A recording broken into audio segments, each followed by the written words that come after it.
Introduction to ecology, ये हमारा DSC 3 concepts of ecology का यूनिट 1 है। आज इसी के नोट शेयर करने वाला हूँ मैं, और इसमें से एक दो टॉपिक हैं जो कि मेरे को लगता है कि मेरे को आपको ऐसे समझा देने चाहिए, तो मैं वो भी इस वीडियो में समझा दूंगा। मैं सारी चीज़ें ही नहीं समझा रहा क्योंकि बच्चे तो हो नहीं, तो बुक नोट्स पढ़ोगे तो ऑब्वियसली अपने आप समझ आ जाएगा, पर जो टॉपिक हैं जिन्हें मेरे को लगता है कि मेरे को समझाना चाहिए तो मैं वो कोशिश करूंगा कि मैं तुम्हें वो बताता चलूँ। सो सबसे पहले सिलेबस देख लेते हैं।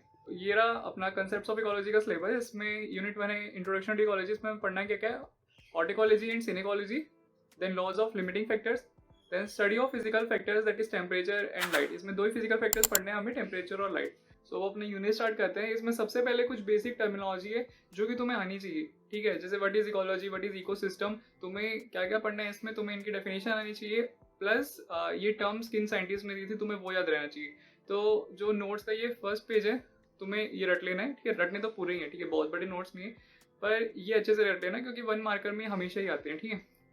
सो सबसे पहले इकोलॉजी के बारे में है, देन इकोसिस्टम के बारे में। मैं एक्सप्लेन नहीं कर रहा क्योंकि तुम्हें बस रीड करना है और रटना है, तुम्हें पढ़ के अपने आप समझ आ जाएगा। उसके बाद इकोलॉजिकल हायरार्की है, ये भी तुम्हें पढ़ के अपने आप समझ जाएगा, तो एक बार ये भी रीड कर लेना, ठीक है। उसके बाद कुछ जो टर्म्स कंफ्यूज करते हैं वो उनके बीच में मैंने डिफरेंस करके लिख दिया ताकि तुम्हें ये समझ आ जाए। वैसे तो ये एग्जाम में नहीं आते, तुम्हारे एग्जाम में इकोसिस्टम और इकोलॉजी आएगा, पर स्टिल तुम्हें पता रहना चाहिए, इसलिए मैंने लिख लिया है। जैसे इकोसिस्टम, टेरिटरी, हैबिटेट एंड नीश, क्या क्या होते हैं तुम्हें पता रहना चाहिए। उसके बाद है अपनी मेन चीज जो कि इकोलॉजी। इकोलॉजी को दो टाइप्स में बांटा गया है, एक है ऑर्टिकोलॉजी और दूसरा है सिनेकोलॉजी। सो ऑर्टिकोलॉजी क्या होता है, जिसमें हम एक स्पीशीज के एक पर्टिकुलर ऑर्गेनिज्म के बारे में स्टडी करते हैं, तो वो होता है ऑर्टिकोलॉजी। और सिनेकोलॉजी होता है हम लोग डिफरेंट स्पीशीज को एज अ कम्युनिटी स्टडी करते हैं, ठीक है। सो इनका डिफरेंस देख लेते हैं। What is autecology? Study of individual organism और a individual species. Then synecology, study of group of organism of different species which are associated together as a community, ठीक है। सो इसमें कम्युनिटी के बारे में पढ़ते हैं, उसमें एक सिंगल ऑर्गेनिज्म के बारे में पढ़ते हैं। सो ये बेसिक डिफरेंस है, तुम लोग ये भी पढ़ लेना। मैं बहुत ज़्यादा एक्सप्लेन नहीं कर रहा हूँ क्योंकि वीडियो बहुत ज़्यादा लंबी हो जाएगी और मेरे को पता है तुम्हें उतना सब पढ़ने की जरूरत है भी नहीं। सो तुम लोग नोट्स पढ़ना है, नोट्स को रट लेना, और बस इतना काफ़ी है। मैं ये बता देता हूँ इंपॉर्टेंट क्या क्या है। सबसे पहले तो वो इकोसिस्टम और इकोलॉजी की डेफिनेशन और वो टर्म्स की इन्होंने दी वो तुम्हें याद रहना चाहिए। देन ऑर्टिकोलॉजी और सिनेकोलॉजी का डिफरेंस, ये डिफरेंस तुम रट लेना, ये आता है हर बार एग्जाम में, तो ये तुम्हें याद में रहना चाहिए। देन उसके बाद है अपने लॉज ऑफ लिमिटिंग फैक्टर्स, ये भी बहुत इंपॉर्टेंट है, सो चलो इनको पढ़ लेते हैं, ठीक है। सबसे पहले अपना लीबिग्स लॉ ऑफ मिनिमम।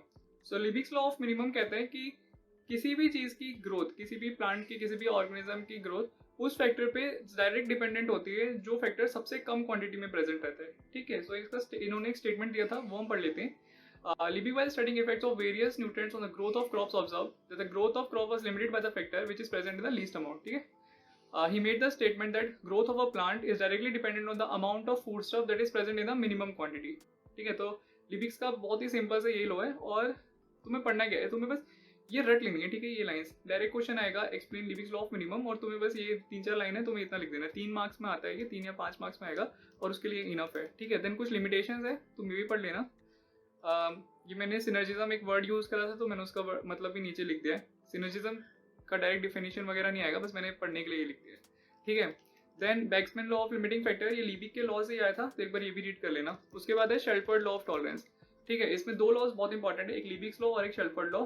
सो अब शेल्फर्ड लॉ की बात कर लेते हैं। सी कहता है the success of an organism is dependent on a range of environmental conditions and that each organism has a specific range of tolerance for these conditions, ठीक है।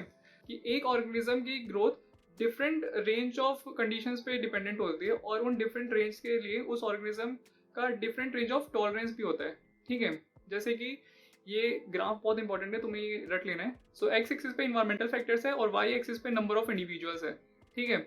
और सबसे बीच में है एक ऑप्टिमम रेंज, जहाँ पे सारे ऑर्गेनिज्म अच्छे से सर्वाइव कर सकते हैं, सारी चीज़ें और सारे फैक्टर्स उनकी ग्रोथ को लेके सही है। सो यहाँ पे सबसे ज़्यादा ऑर्गेनिजम्स है, ये ऑप्टिमम रेंज है। उसके हल्का सा अगर आप लेफ्ट साइड जाओगे चाहे राइट साइड जाओगे ग्राफ में, तो फिर जोन आता है स्ट्रेस जोन, ठीक है, जहाँ पे बहुत कम स्पीशीज सर्वाइव कर रही है। और उसके बाद एक्सट्रीम राइट और एक्सट्रीम लेफ्ट पे तुम्हें दिखेगा कि जोन ऑफ इनटॉलरेंस, और वहाँ पे कोई स्पीशीज सर्वाइव नहीं कर रही है, ठीक है। तो बस बहुत ही बेसिक सा टॉपिक है, और तुम्हें इतना ही बेसिक इसको पढ़ना भी है, बहुत ज़्यादा डीप में जाने की जरूरत नहीं है। तुम्हें जाना है तुम जा सकते हो, पर एग्जाम में इतना ही पूछेंगे, सो इतना तो तुम रट लेना, ठीक है। उसके बाद यही शेल्फर्ड लॉ ऑफ टॉलरेंस की मैंने कुछ इंपॉर्टेंट पॉइंट्स लिख रखे हैं, तो तुम ये सारे रट लेना, बिकॉज ये 5 मार्क्स में आता है, तो तुम्हें पता रहना चाहिए ये सब, ठीक है। उसके बाद है वेरियस टर्म्स फॉर टॉलरेंस, जैसे कि टेम्परेचर के लिए अगर नैरो टॉलरेंस है तो वो स्टीनोथर्मल हो गया, वाइड टॉलरेंस है तो यूरीथर्मल हो गया। वैसे ही habitat selection, humidity, food, salinity and depth के लिए क्या क्या टर्म्स है तो वो सब लिख रखे हैं मैंने। देन आता है combined concept of limiting factors. ये लीवीज लॉ ऑफ मिनिमम और शेल्फोर्ड लॉ ऑफ टॉलरेंस को कंबाइन करके एक लॉ है जो कि कहता है द प्रेजेंस और success of an organism depends upon a complex of factors. Any factor which approaches और exceeds the limit of tolerance may thus become the limiting factor. कि कोई सा भी फैक्टर लिमिटिंग हो सकता है, वो डिपेंड करता है किसी ऑर्गेनिज्म के उसकी रेंज ऑफ टॉलरेंस को लेके। उसके बाद वही कि ये लॉज पढ़ना इंपॉर्टेंट क्यों है, उसके बाद मैंने कुछ पॉइंट्स लिख रखे हैं। देन आते हैं अपने इफेक्ट ऑफ फिजिकल फैक्टर्स जिसमें बायोटिक फैक्टर्स है और एबायोटिक फैक्टर्स है। उसके बाद temperature as a limiting factor, तो ये तुम लोग रट लेना सारे पॉइंट्स, और light as a limiting factor. उसके बाद बस इतना सही चैप्टर है, फिर चैप्टर खत्म। ठीक है, सो इतना सही चैप्टर है ये। तुम्हें अगर इससे भी एक्स्ट्रा कुछ पढ़ना है, पढ़ने का मन करे, तो तुम लोग इसकी जो बुक्स हैं वो रेफर कर सकते हो। बुक्स मैं तुम्हें टेलीग्राम पे दे दूंगा अगर तुम्हें पढ़नी होंगी तो। बाकी नोट्स के बाहर जाने की तुम्हें कोई ज़रूरत नहीं है। अच्छा हाँ, मैं अब वो दिखा देता हूँ कि लास्ट टाइम एंड सेम का जो पेपर आया था पूरा, लाइक वो सारे क्वेश्चन तुम्हें नोट्स में मिल जाएंगे। मैं एक बार दिखा देता हूँ। ठीक है, सो ये अपना इस बार का जो एंड सेम का पेपर है वो है। इसमें इसी चैप्टर से जो क्वेश्चन आएंगे वो मैंने मार्क करके रखे हैं। जैसे ये distinguish between autecology and synecology जो तुमने देख लिया वो नोट्स में था। Then name the scientist associate with the following terms, ecology और इकोसिस्टम, ये मैंने बताया था। ठीक है, ये भी नोट्स में है। और ये लास्ट ईयर के नोट्स है, मैंने लास्ट ईयर प्रिपेयर करे थे तब के नोट्स हैं, और ये वैसे ही नोट्स है। ठीक है, ये नहीं कि मैंने इस वाले क्वेश्चन पेपर को देख के मैंने नोट्स बना दिए। ये मैंने लास्ट ईयर बनाए थे, और डायरेक्ट क्वेश्चंस के आंसर तुम्हें उन नोट्स में मिल जाएंगे। मैं तुम्हें उसको दिखा रहा हूँ। ठीक है, उसके बाद था इस चैप्टर से ये explain Shelford law of tolerance. 3 marks में आता है ये, पर कभी कभार 5 मार्क्स में भी आता है। पिछली ईयर्स में आ रखा है 5 मार्क्स में, तो इसलिए मैंने थोड़ा इसको एक्सप्लेन करके लिखा एक्स्ट्रा। पर 3 मार्क्स के लिए जो इसके मेन पॉइंट्स हैं और जो इसमें जो ग्राफ था वो बस इंपॉर्टेंट है, तुम उतना बना दोगे 3 मार्क्स मिल जाएंगे। ठीक है, उसके बाद ये 5 मार्कर में आया था light as a limiting factor, वो भी मैंने नोट्स में पढ़ा दिए। सो बेसिकली नोट्स के अंदर तुम्हें सारी चीज़ें मिल जाएंगी। इसलिए 3-4 साल के पीवाईक्यू नोट्स में इंक्लूडेड है। डायरेक्ट आंसर्स हैं तो तुम्हें बस वो नोट्स रख लेने हैं, उससे ज़्यादा तुम्हें बाहर जाने की कोई ज़रूरत ही नहीं है। ओके, सो यूनिट एंड हो चुका है। नोट्स तुम्हें मेरे टेलीग्राम पे मिल जाएंगे, प्लस मैंने एक वेबसाइट क्रिएट करी है, वहाँ पे जाके तुम लोग डायरेक्ट नोट्स डाउनलोड कर सकते हो। तो आज के लिए इतना ही।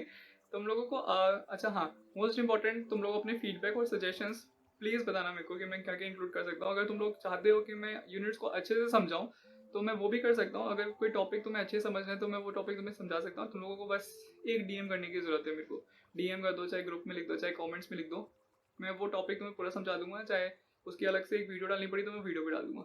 हेजिटेट मत करना कुछ भी पूछने में। बाकी यूनिट्स के नोट्स भी ऐसे धीरे धीरे तो नहीं, पर मैं जल्दी से डाल दूंगा। ठीक है, सो आज के लिए इतना ही। चैनल को सब्सक्राइब कर दो, वीडियो को लाइक कर दो, और प्लस वीडियो को शेयर भी कर दो। और भी कॉलेज के तुम अगर अपने कोर्स के बच्चों को जानते हो तो प्लीज़ इस वीडियो को उनके साथ शेयर करना, उनकी भी थोड़ी हेल्प हो और मेरी भी थोड़ी हेल्प हो। ठीक है, सो और अपनी क्लास के तो सारे बच्चों के साथ वीडियो को शेयर कर देना। Okay, bye bye.